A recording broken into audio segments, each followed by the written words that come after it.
The regulators dump the first load of synthetic murder into my system. It roars through my body like a whip crack of berserker rage. My nerves become a webwork of burning, searing pain, and my vision narrows into a tunnel focused on the target of impending violence. My muscles coil up, ready to snap and begin inflicting damage. The Exclusion Zone, a Norcom Union story by Nicholas K. Part 3. I heave a frustrated sigh and squat down on my heels beside the scavver. He shivers violently in the freezing, choking air. His skin is rapidly turning the color of concrete. He works his jaw, and another wave of shivering racks his body. "Getting cold?" I ask. He ignores me, choosing instead to awkwardly bring his knees up to his chest. His arms are pinned behind him, elevating his back off the rooftop, but the cold must be getting to them as he rocks side to side, lifting one arm off the roof, holding for a second, then switching arms. "Been a lot of refugees from the waste this year," I say. He stops his strange little dance and watches me silently with a look of suspicion spreading over his face. "And?" he asks. The grandfather, by his harmony and in his wisdom, has granted more refugee passes than almost any time in the past 10 years or so, I say. "So?" he asks, the suspicion in his voice growing thicker. "Wouldn't take much to add one more to the list, you know," I say. A quizzical look draws his eyebrows together as he watches me. "What are you saying, Norcapper?" he asks. "I'm making you an offer, Scavver," I say. "Help me out. Help me put this case to bed, find a few missing citizens, and I put you at the front of the line to get papers." I nod as I say it, looking him in the eye through my respirator, trying to get him to nod along. "I can get you into the city as a conditional resident on a refugee pass. You get a work unit assignment, 3 hots and a cot, a daily hot water allotment. Meds." I pause to give it a chance to sink in before adding, "Come on, Scavver, it's a hell of a deal." First, he begins to nod along, but his nod abruptly changes to a shake of the head. "You're lying, Norcapper. Your kind don't help my kind," he says, contempt etched into his face. "All your kind knows is killing." "Is that so, Scavver? Maybe we ought to go ask your guests what they think about that," I say, gesturing with a look down toward the guts of the building. He hawks up a fat green and red glob of nastiness and spits. The wind catches it and carries it over the side of the building. It splats loudly somewhere down below. I shake my head, take a deep breath, and try again. "I'm trying to help you. The only thing I care about is going home. I've been crawling the wastes for weeks looking for you people. Now I've got one of you. You have the power to give me what I want. You do that, and I'll make sure you get what's coming to you. Make it hard on me, and we can go as far as we have to," I say, still nodding, still locking eyes with him. His eyes lose focus and drop to the point of his nose like he's thinking. His expression softens somewhat, and his head starts bobbing up and down. I lean down and lock eyes with him again. "Help the Union," I say, pulling out my multi-tool and flipping open the blade. "And the Union will help you." His eyes grow round and wide. His eyebrows hike up his forehead. "What are you doing, Norcapper?" he cries, trying to scoot away from me. I grab him by the arm and force him onto his stomach. I put a knee into the small of his back, pinning him to the rooftop, and he bucks against my weight, trying to force me off of him. "Hey, get off me!" he cries. I wrap both of his wrists up in my left hand and squeeze them together, loosening the zip ties binding his wrists together. With a single, precise flip of the blade, the thick black zip ties fall to the cracked tar of the roof. I hop back, and he rolls over and scrambles into a seated position. His mouth is slack, his eyes are round, and his eyebrows are furrowed. He looks at his unbound wrists, then up at me. "You cut 'em off," is all he manages to get out. He rubs his wrists where the zip ties had started, rubbing them raw, and watches me. "I'm a man of my word," I say. "You're halfway there. Keep going." I produce 2 cigarettes from a pocket, lift my visor, and pop them in my mouth. He stares at me, mouth hanging open. "What, is it the scars?" I ask, making a circular motion around my mouth with the unlit mini pocket torch produced from the same pocket. "Yeah, how'd you get so furked up?" he asks. I light the smokes with my torch before taking one of the menthol-flavored pre-rolls and sticking it in his mouth. Let's just say you scavvers keep me busy. He shrugs and takes a long drag and lets it out slowly, then nods. He lowers his eyes to the rooftop, looking around as if he'd just been hit by a frying pan and is now trying to remember where he is. Yeah, you said you're looking for some of your people, he stammers out slowly. I did, I reply. Let me see him, he says softly, holding out a hand. I unfurl my phone from its housing under my forearm again and open Snapsec. These ones, I say, around my cigarette, detaching the phone and turning it around to show him. The image depicts a couple, mid-20s to early 30s, typical Norcappers with black hair, black eyes, and pale skin. I flip through several photos of first the man, then the woman. He pauses, looking from the pictures to me, then back again. He chews on the butt of his cigarette. Then, after a minute that feels like an hour, nods again. Yeah, I know 'em. Failed the tests, he says. Where are they? I ask.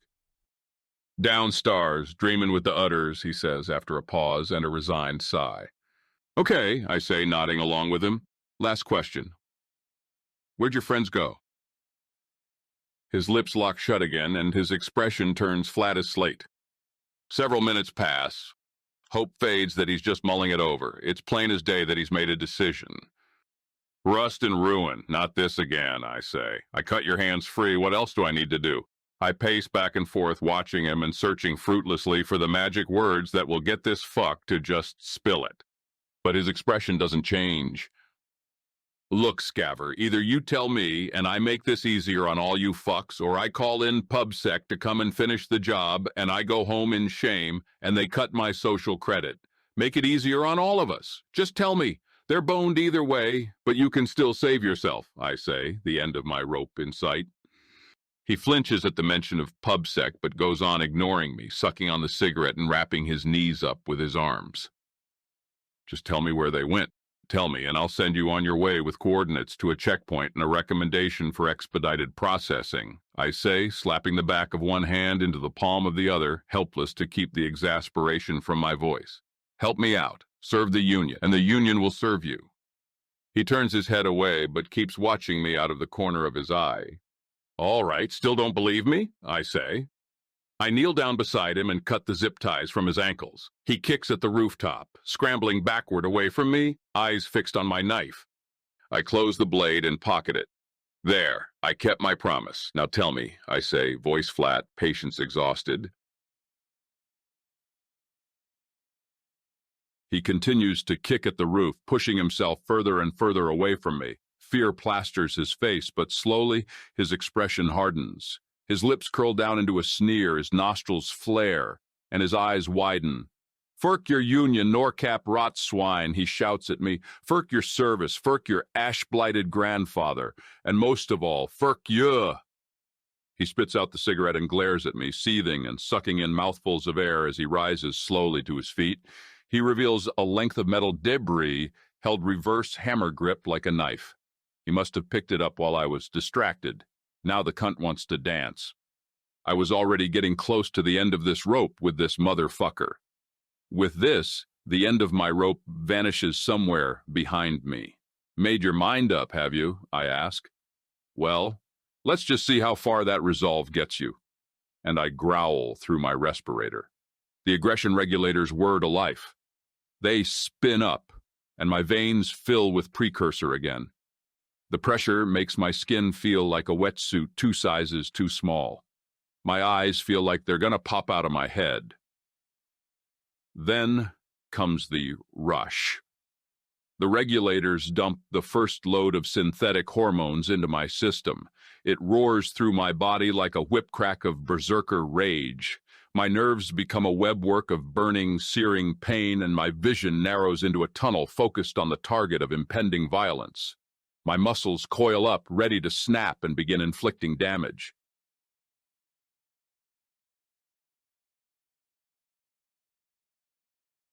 He sinks into an attack stance and lunges at me, stabbing wildly at my neck with the makeshift knife. He drives me back several steps, but the cold has sapped his coordination. Despite that, he's like a snake coiling up, striking out, then coiling up for the next attack.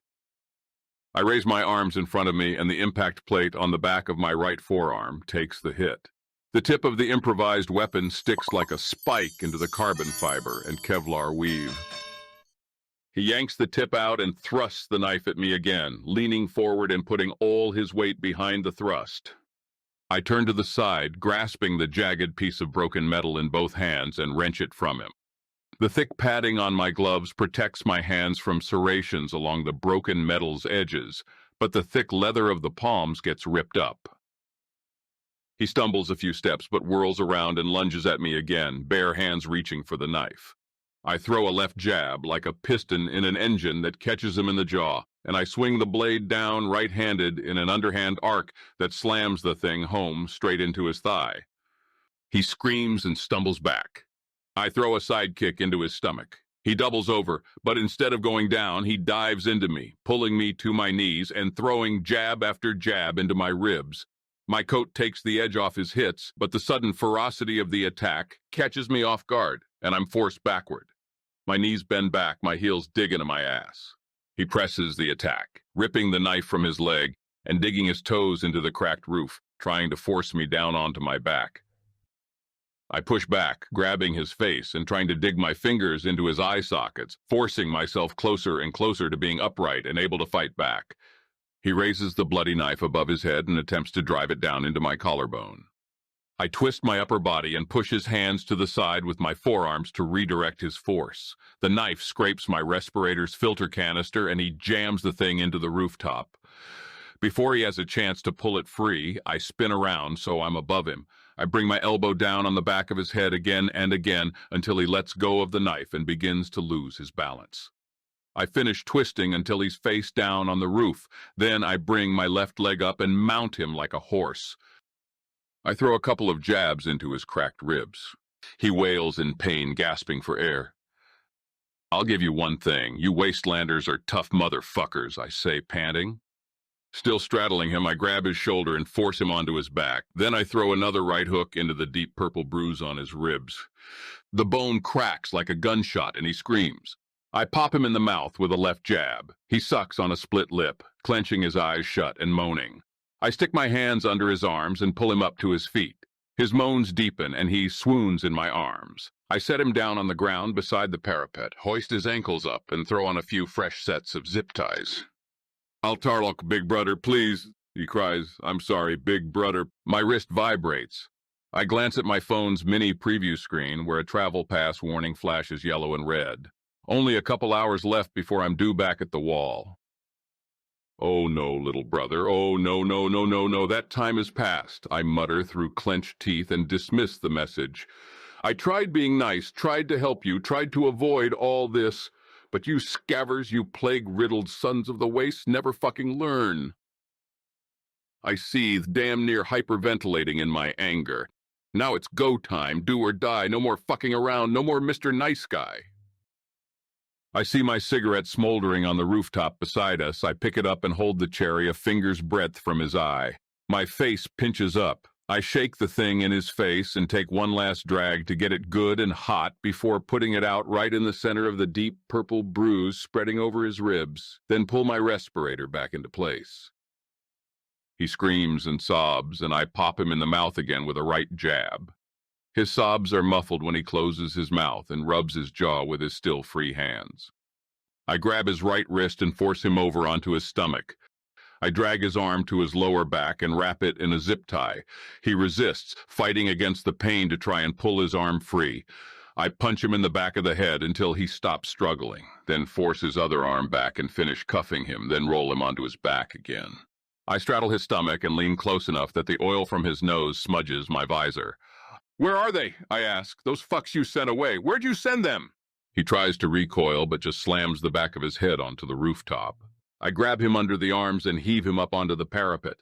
He thrashes about, trying to balance himself on the narrow railing. My hands under his arms are all that stop him from falling. "Where?" I demand. I'm lost completely to the rage surging through my veins. My breathing turns ragged and harsh. Stopping myself from burying my knife in his stomach and pushing him over the edge takes all my focus. He crushes his eyelids shut. His head rolls from side to side, and he moans. "Plague take you! Let me go!" he cries. "Let you go? You want me to let you go?" I growl. He seems to have realized what he said and tries to stammer out a reply, but it's too late. I release him. He twists as he overbalances and begins to slip over the edge, but I grasp the back of his neck and pull him back up just as he's about to drop. "Tell me where they went," I say. He sucks in big gulps of air, half choking on the toxic haze, but the stubborn fuck shakes his head violently. I shift his weight further and further over the edge and repeat again and again, "Tell me, tell me." He thrashes against me, but injured and freezing as he is, he lacks the strength to do anything about it. 5 floors is a long way to fall, Scavver, but not that long, I say coldly, matter-of-factly. A tough guy like you might even survive hitting the ground, but you're not going to just walk away from it, at least not on your legs. I pause and watch him, lowering myself so we are eye to eye. I wonder how long it'd take for the rot dogs to find you. "No, big brother, please," he sobs, shaking his head, snot and saliva slicking his mouth and chin. I yank him back upright and touch my forehead to his, both hands wrapped around the back of his neck, and say, "This is about to get a fuck-ton worse for you, little brother. Tell me." He babbles incoherently to himself.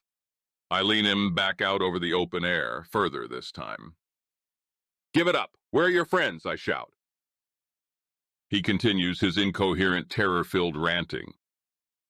"There's nothing you can do. No choice left but to talk or fall," I say. "You're fucked. The only question left for you is to what degree?" His nostrils flare, he squeezes his eyes shut, his mouth falls open, and a defeated howl bursts out. "Make it easier for yourself," I say.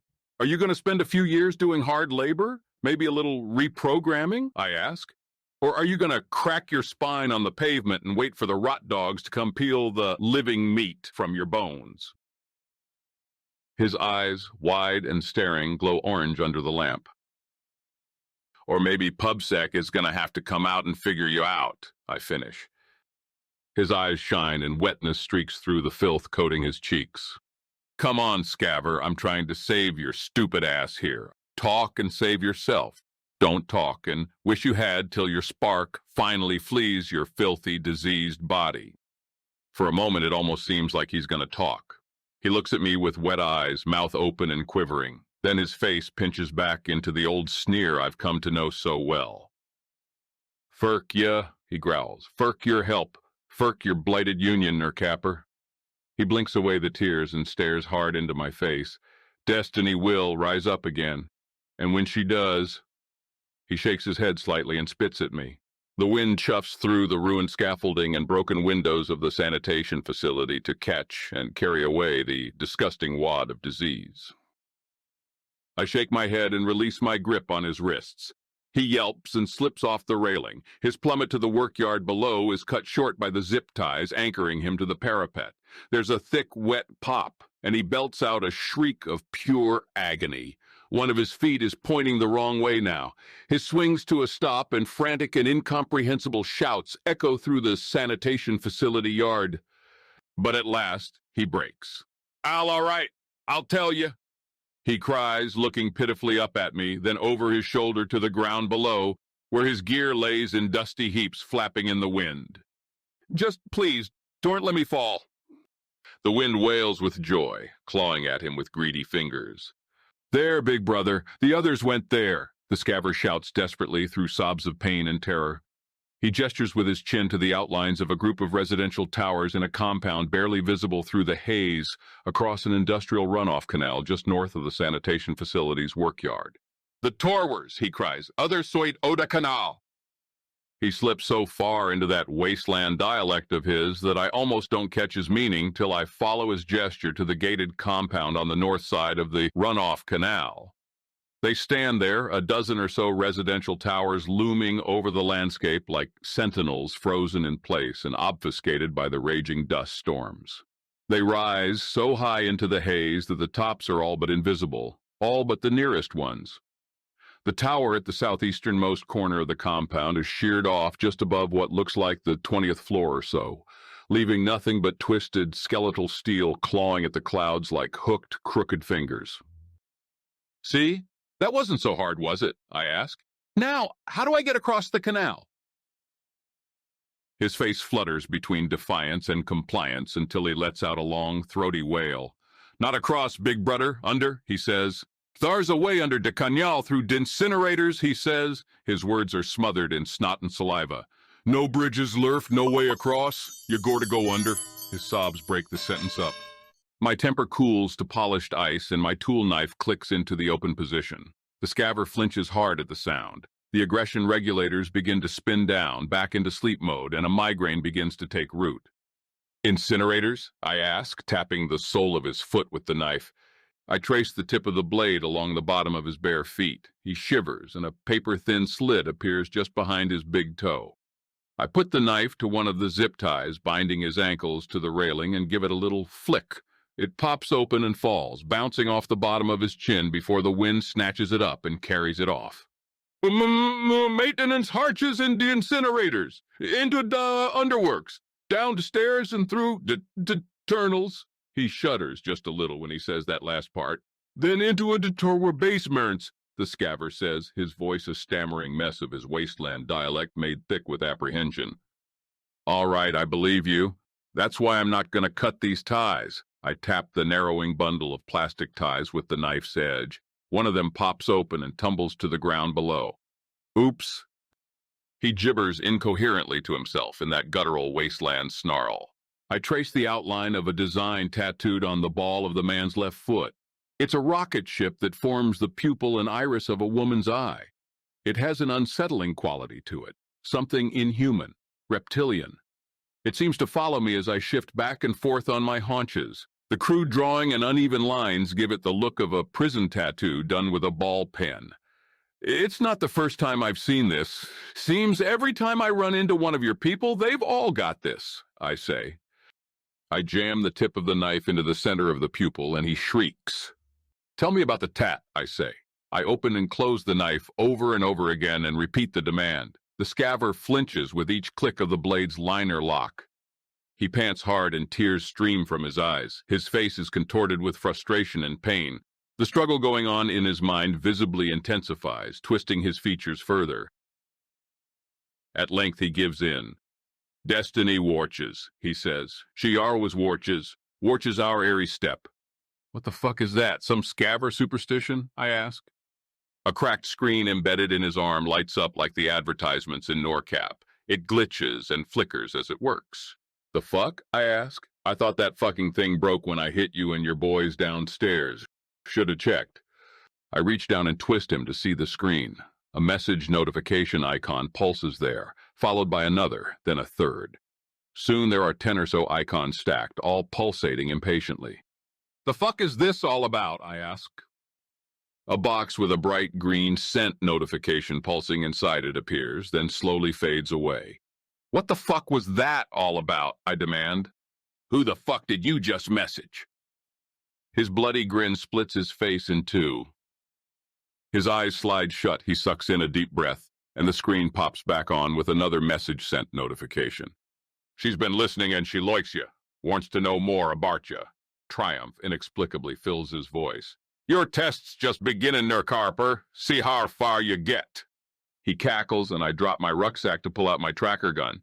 To him, it would probably look like a pistol, but instead of a slide and barrel, it has a thick needle protruding from the end of a clear plastic cylinder attached to a revolving chamber full of dozens of Beidou trackers the size of a grain of rice.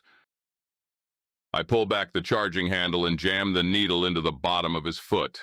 A spring-loaded plunger launches a tracker tag in. He moans with pain. "Suck it up, little brother," I say. "PubSec will be out soon to collect you." He shudders and closes his eyes, sucking in a choked breath and letting it out slowly, just like he did a moment ago. "Oh, no you don't, you little fuck. Should have taken care of that long ago," I shout, unfolding my tool knife, hurling myself halfway over the parapet, and driving the knife through the center of the screen, embedded in the back of his left forearm. The blade, about the length of my middle finger, buries itself up to the pivot and comes out the underside of his wrist. He falls into body-racking convulsions. His face goes slack, his eyes roll up into their sockets, and vomit erupts from his mouth. The wind snatches it up and spreads it across the workyard below. He lurches from side to side, twisting erratically. He swings back and forth like a pendulum dropped with too much force. I yank the blade from his arm, and the screen goes black. A gout of fire bursts from the implant, but it doesn't catch a light. Oily, black smoke bellows out of the wound, and bright red blood spurts out of the slender hole onto the underside of his chin. The wind gusts again, snatching up loose droplets of blood and carrying them off. I watch in disbelief for several minutes before leaving through the roof's access shed to return to the barracks where I'd first encountered his crew. Cries of, "She's Gorn, you took her away from me," rise from the other side of the parapet. Before I go, I rip the crudely stitched Rec Ops patch from the shoulder of his coat, then the shadows inside the shed swallow me up. Nearly incomprehensible pleas for mercy, slurred at first but growing in volume and clarity, drift after me. They're quickly swallowed up by the labyrinthine corridors leading back to the lower levels of the sanitation facility as I make my way back down. I stop and listen before the Scavver's voice fades entirely. I thought it was me the Scavver was begging mercy from. Seemed to be directed at me, but as the sounds fade, the realization hits me. It's not me he's begging. The word destiny emerges repeatedly from the growls and snarls. I heave a sigh, grateful that this nightmare is finally over, and descend into the bowels of the building, back to the Scavvers' barracks. Back down to find the missing couple, dreaming below with the others.